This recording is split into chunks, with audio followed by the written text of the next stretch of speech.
Yeah, I'm not the only one on this train looking for this case. Lemon, where's the briefcase? Oh, it's that shit. It was just there. We are right on schedule.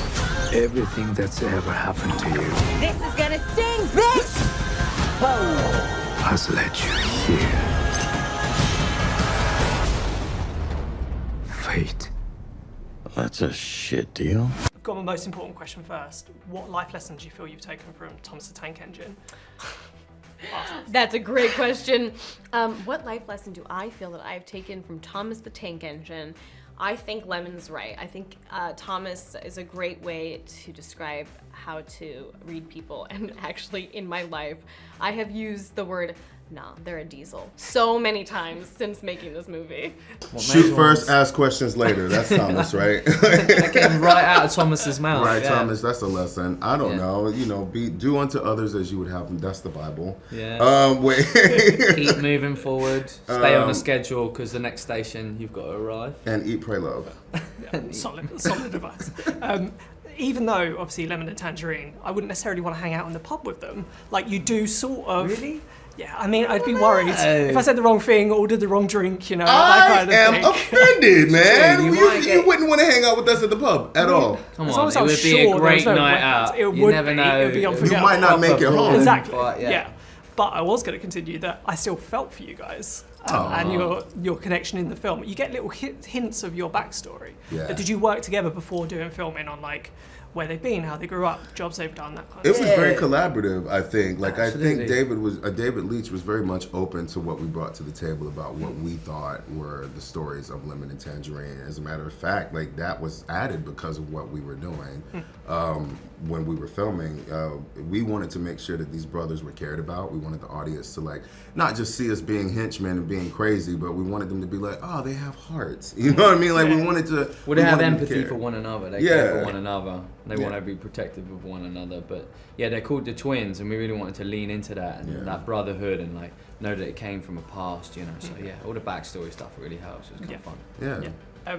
And even from the book, it's still your character is still called the Prince, but it's been gender swapped from the original book. Was that part of the appeal that they came to you for this kind of character?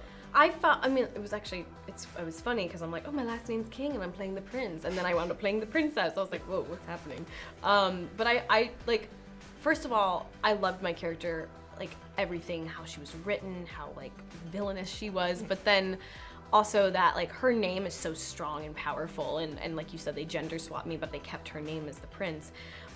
It made me so happy because I was like, this name feels like the perfect way for me to like build the character around her because it made me feel so strong and empowered. And I was like, I know who I want her to be based on how strong I feel when I say I'm the prince, you know? Yeah, definitely. And you were in obviously the Kiss and Booth trilogy, which was huge on Netflix, massive digital spy reader fan base for it as well.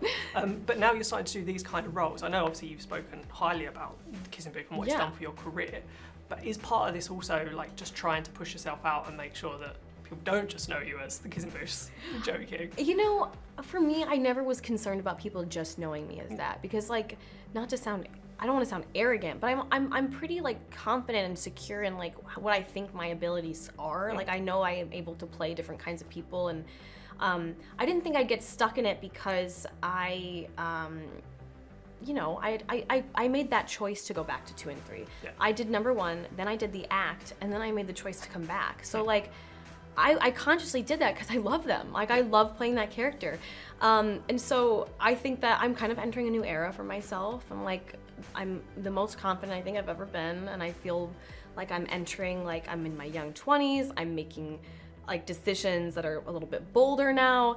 And I feel like, you know, I'm gonna go back and forth and do things that people don't expect all the time if I can help it. I wanna keep making weird and wild choices. And I don't think I'll get stuck in anything because I never have seen myself as putting those parameters around myself. And I think you're your own worst enemy at the end of the day when you think that kind of way. Because I'm just like, oh, people think of me as that? Cool, well, I think of myself as this, so that's their problem. Yeah. And this decision obviously led to you battling wills with Brad Pitt, of all people, and an absolutely stacked What cast a outside. drag. I know, What a outside drag. of that, it's still an incredible cast as well. Like, what stands out for you from filming? Is it battling the worlds with Brad Pitt? Because you have such a great, no spoilers obviously, but you have a great scene together. Man, what stood out about this movie for me? Geez, where do I start? I've been acting for, I think like almost 19 years now, which is actually insane. But I feel like this, and I grew up in LA, but this movie, stepping onto this set, I felt like I had just touched down in Los Angeles, and it was my first I felt so fish out of water, imposter syndrome. I was like, what am I doing here? I don't deserve to be here. But working on this movie with the entire cast, and of course Brad, I mean, he's fucking Brad Pitt at the end of the day. We love Brad Pitt. It was truly an honor, not just because they're so talented and have such cool careers, but because they're the coolest humans to work with. Brad became someone that I was so comfortable with, and feel so lucky that I was able to share this time with. I just absolutely adore him. I adore Brian so much. He's my lifelong friend now. Aaron and Andrew, it doesn't get better than these people, just on a human level and on a talent level. You'd both worked on MCU movies in your career today. Yeah. Did that, with so many moving parts on those films, does that make a film like this actually seem like a bit of a breeze? It's just on a train, it's fine. Did that teach you lessons? Well, they both have their own challenges, yeah. man. Yeah. They both have their own challenges. One you can swear, and the other one you can't. One has blood. It just won't make the cut. Yeah, it's just not going to make the cut. No, I think that the character development, for both of these worlds is very important. You want to have a connection with these characters that you play. You want people to care about these characters that you play.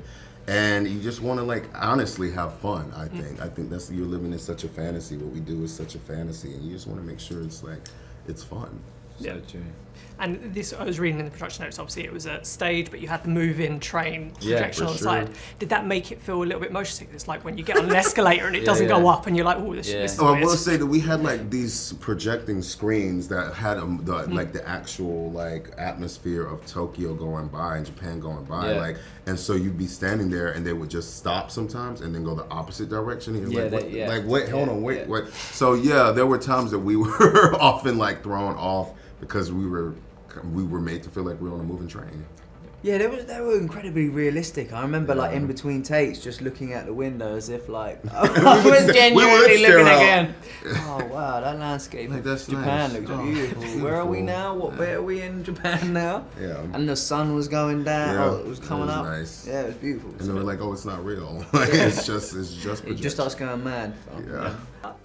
Because we had those big LED screens on the side of the train, playing the Tokyo skyline, it was very immersive in a way. We were in a soundstage in Los Angeles, yet when I walked on that train, I was like, oh, I feel like I'm in Tokyo. I feel like I'm in Japan.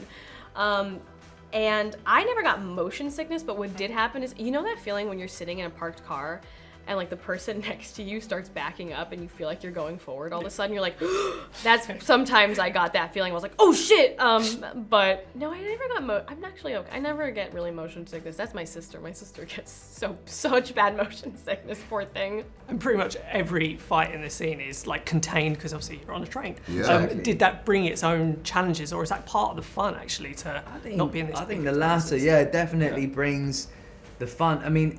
I think with those boundaries, they sort of set, new challenges and new excitement for an actor to play in.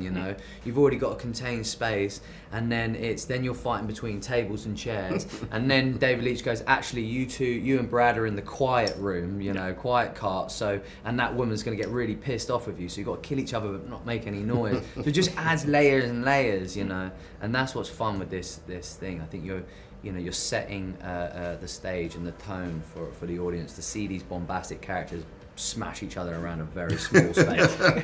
It's true. Yeah, and obviously working with David Leitch, who started off in stunts, you must feel like you're just around with a master. What was the biggest tip he gave you when it came to doing these fight sequences? You're in the hands of a legend, a master at his craft. He's worked his way up through, stunt man, then choreographer, now director, and his tone is just so brilliant. I think what he gave us was just super support and encouragement to be behind our characters and just be I want you guys to shine and do your thing, and you all look very different, and gave us our styles. and he really understood that. But yeah. Yeah, mostly for me, it was kick his ass and make it funny. So, I mean, you don't need much more than that. Best advice. It's not every day you Do get it to good, beat up make Brad it Pitt fun. as well. It's So not, that's all man. good. Like, You know? to slap Brad Pitt every day is how you know you've made it.